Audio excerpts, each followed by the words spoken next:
الصلاۃ والسلام علیک یا رسول اللہ، الصلاۃ والسلام علیک یا حبیب اللہ۔ السلام علیکم ورحمۃ اللہ وبرکاتہ۔ آج کا ہمارا عنوان ہے کہ میرے آقا کریم صلی اللہ علیہ وآلہ وسلم کی شب معراج کا واقعہ، کہ جب میرے آقا کریم صلی اللہ علیہ وآلہ وسلم ایک بار جنت کی سیر فرما رہے تھے، جب حضرت جبرائیل علیہ السلام بھی ساتھ ساتھ تھے اور میرے آقا کریم صلی اللہ علیہ وآلہ وسلم کو جنت کی سیر جو تھی وہ کروا رہے تھے۔ جب میرے آقا کریم صلی اللہ علیہ وآلہ وسلم جنت الفردوس پر پہنچے اور وہاں سے ان کا گزر ہوا، تو انہوں نے کیا دیکھا کہ ایک بہت ہی خوبصورت حور جو ہے وہ بہت ہی خوبصورت تھی، بہت دل فریب تھی۔ اس کی آنکھیں ایسی تھی کہ جیسے کوئی بہت ہی زیادہ نشیلی آنکھیں، اور بہت ہی اٹریکٹیو جو تھی وہ حور تھی۔ اگر ہم دنیاوی عورتوں کی تعریف کرنے لگ جائیں تو جیسے ہم کہتے ہیں کہ بہت ہی حسین و جمیل جو ہے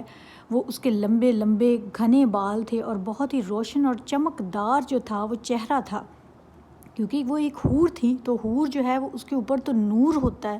اور وہ بہت ہی خوبصورت ہوتی ہے، لیکن وہ ایک کارنر میں لگ کے بہت زیادہ جو تھا وہ رو رہی تھی اور بہت زیادہ غم زدہ تھی۔ جب آقا کریم صلی اللہ علیہ وآلہ وسلم نے یہ عالم دیکھا تو آپ نے دریافت فرمایا حضرت جبرائیل علیہ السلام سے کہ کیا ماجرا ہے؟ یہ حور اس قدر خوبصورت ماحول میں اور جنت الفردوس کی اتنی آسائشوں میں، جہاں پر اللہ تعالیٰ کی بھرپور نعمتیں نچھاور ہوتی ہیں، یہ اس قدر غمزدہ کیوں ہے؟ جاؤ مجھے اس کا حال جو ہے وہ بتاؤ کہ کیا ماجرا ہے۔ جب حضرت جبرائیل علیہ السلام اس حور کے پاس پہنچے تو اس حور سے یہ سوال کیا کہ آقا کریم صلی اللہ علیہ وآلہ وسلم نے یہ سوال دریافت کیا ہے۔ تو حور نے کہا کہ میں اپنا جو ہے آپ بیتی آپ صلی اللہ علیہ وآلہ وسلم کو خود سنانا چاہتی ہوں۔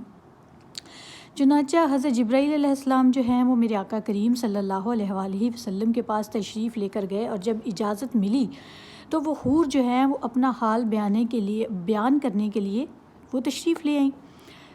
تو جب آقا کریم صلی اللہ علیہ وآلہ وسلم کے سامنے آئیں تو سب سے پہلے انہوں نے جھک کر میرے آقا کریم صلی اللہ علیہ وآلہ وسلم کو سلام عرض کیا۔ تو آقا کریم صلی اللہ علیہ وآلہ وسلم نے دریافت کیا کہ کیا معاجرہ ہے کہ تم اس قدر آبدیدہ کیوں ہو، اور اس قدر پرسکون ماحول میں اور جنت الفردوس میں، اور اتنی خوش قسمت ہو کہ تم یہاں پر ہو، تو اتنی خوبصورتی کے باوجود بھی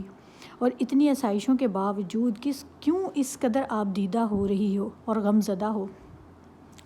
تو اس حور نے جواب دیا کہ یا رسول اللہ صلی اللہ علیہ وآلہ وسلم، جس طرح کہ آپ جانتے ہیں اور ہر ایک عورت کا مقدر یہ ہوتا ہے کہ اس کے مقدر میں اللہ تعالیٰ نے کوئی نہ کوئی جوڑا جو ہے وہ بنایا ہوتا ہے، تو میرے بھی مقدر میں کوئی نہ کوئی بندہ اللہ تعالیٰ نے چوز کیا ہوا ہے۔ تو میں نے ہمیشہ سے اس کے ساتھ اس کا ذہن میں اپنے خیال پال کے اس سے محبت کر لی، اور اسی کے بارے میں سوچتی رہی، اور اسی کے لیے اپنے اندر جذبات جو تھے وہ پروان چڑھا لیے، اور اپنی جوانی اسی کی سوچ میں گزارنے لگ گئی کہ مجھے پتہ نہیں کب اس انجانے شخص سے محبت ہوگی جس کو میں نے دیکھا بھی نہیں ہے۔ پھر میں نے ایک دن اللہ عز و جل کے آگے التجا کی اور دعا کی کہ یا اللہ،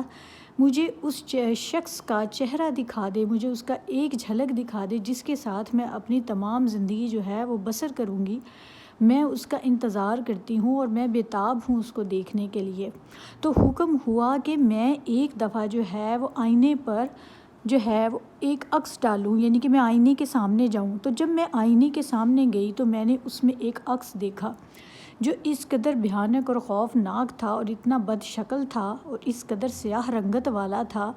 کہ میں اس کو دیکھ کر خوف زدہ ہو گئی۔ بس اس دن سے ہی میں رنجیدہ ہوں، اور اسی وجہ سے میں غم زدہ ہوں، اور اسی لیے میں آنسو بہا رہی ہوں کہ اللہ تعالیٰ نے میرے لیے کیوں کر ایسا جو ہے وہ جوڑ جو ہے وہ سلیکٹ کیا، اور میں اس کے ساتھ اپنی زندگی کیسے بسر کروں گی جس کو میرا دیکھنے کو بھی دل نہیں کرتا۔ تو آقا کریم صلی اللہ علیہ وآلہ وسلم نے فرمایا کہ آپ ایک بار مجھے اس کا پورا حلیہ بتائیں جو عکس آپ نے آئینے میں دیکھا ہے۔ تو اس حور نے بتایا کہ جس کو میں نے دیکھا ہے اس کی کالی سیاہ رنگت ہے، اس کے گھنگریالے بال ہیں، اس کی ناک جو ہے وہ بہت ہی موٹی اور چپٹی ہے، اور اس کے ہونٹ چوڑے ہیں اور موٹے موٹے ہونٹ ہیں، اور دانت بھی بہت چوڑے ہیں، لمبا قد ہے اور سیاہ رنگت ہے، اور اس قدر عجیب سے خد و خال ہیں کہ میرا تو ان کو دیکھنے کو دل بھی نہیں کرتا۔ یہ سن کر ہی میرے آقا کریم صلی اللہ علیہ وآلہ وسلم کی آنکھیں جو ہیں وہ جلال سے سرخ ہو گئیں اور فرمانے لگے کہ جو حلیہ تو بتا رہی ہے یہ تو میرے بلال کا ہے، اور وہ میرا بلال جس کو میں نے بہت پیار سے پالا ہے، جس کو میں نے اپنے پلکوں پر بٹھا کے رکھا ہے، تو جس خوبصورتی پر، جس حسن پہ تو اتنا ناز کر رہی ہے اور تو سمجھ رہی ہے کہ تو بہت خوبصورت ہے، اور اگر تو 70,000 پردے اتار کے بھی میرے بلال کے سامنے آ جائے تو ہو سکتا ہے وہی تجھے پسند کرنے سے انکار کر دے۔ جیسے ہی اس نے یہ سنا اس حور نے، تو وہ بہت ہی زیادہ شرمندہ ہوئی کہ وہ غلام جس کے ساتھ میرے آقا کریم صلی اللہ علیہ وآلہ وسلم اس قدر محبت کرتے ہیں اور میں اس کو جو ہے وہ ریجیکٹ کر رہی ہوں، تو جس کے لیے میرے آقا کریم صلی اللہ علیہ وآلہ وسلم جو تھے وہ غصے میں آ گئے،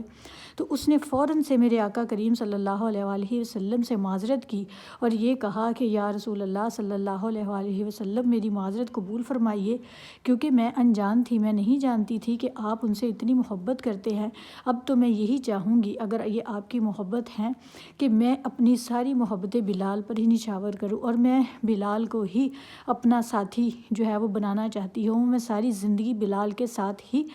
بتانا چاہتی ہوں۔ چنانچہ میرے آقا کریم صلی اللہ علیہ وآلہ وسلم نے اس کی معذرت جو تھی وہ قبول فرما لی، اور پھر اس طرح سے اب ہم یہ دیکھیں گے کہ آخر سے جو حضرت بلال حبشی ہیں ان کے دل میں اس قدر محبت میرے آقا کریم صلی اللہ علیہ وآلہ وسلم کے لیے کیسے پیدا ہوئی کہ وہ عاشق رسول جو ہے وہ مشہور ہو گئے، اور میرے آقا کریم صلی اللہ علیہ وآلہ وسلم بھی ان سے بے پناہ محبت کرتے ہیں۔ کیونکہ ایک بار جب جو تھے حضرت بلال جو تھے آقا کریم صلی اللہ علیہ وآلہ وسلم کے پاس آنے سے پہلے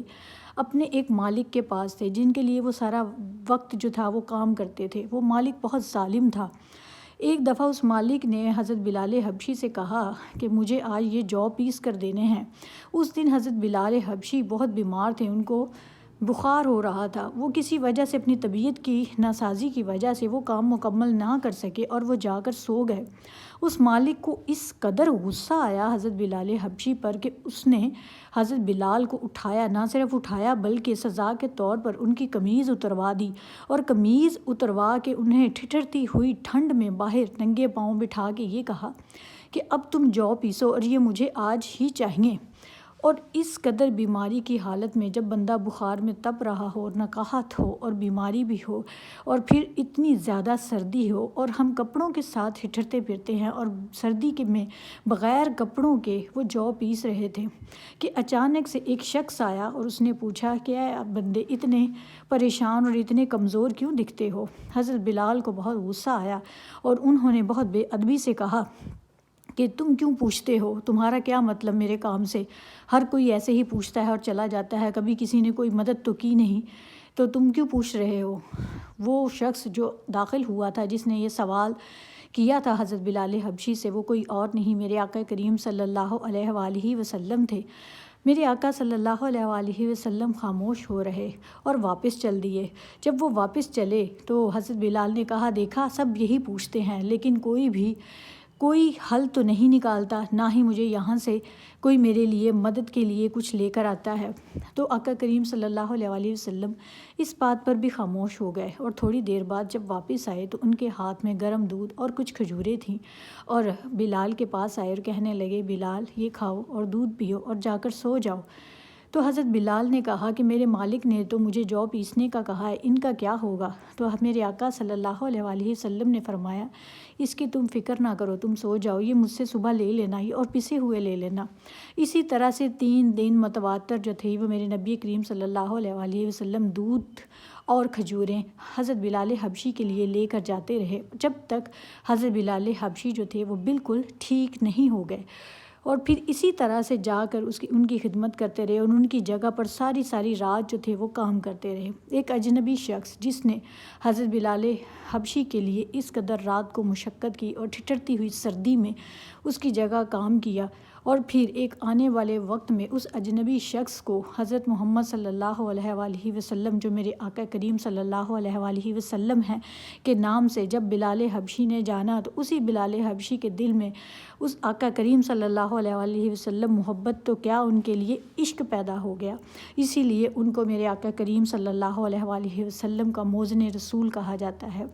سب کے لیے دعا گو ہوں کہ اللہ تعالیٰ ہمیں بھی سچا پکا عاشق رسول بنا دے اور ہمارے دلوں میں اللہ تعالیٰ اور اس کے رسول کی محبت جو ہے وہ پیدا کر دے اور ہمیں ان کے نقش قدم پر چلنے کی توفیق عطا فرمائے۔ جزاک اللہ۔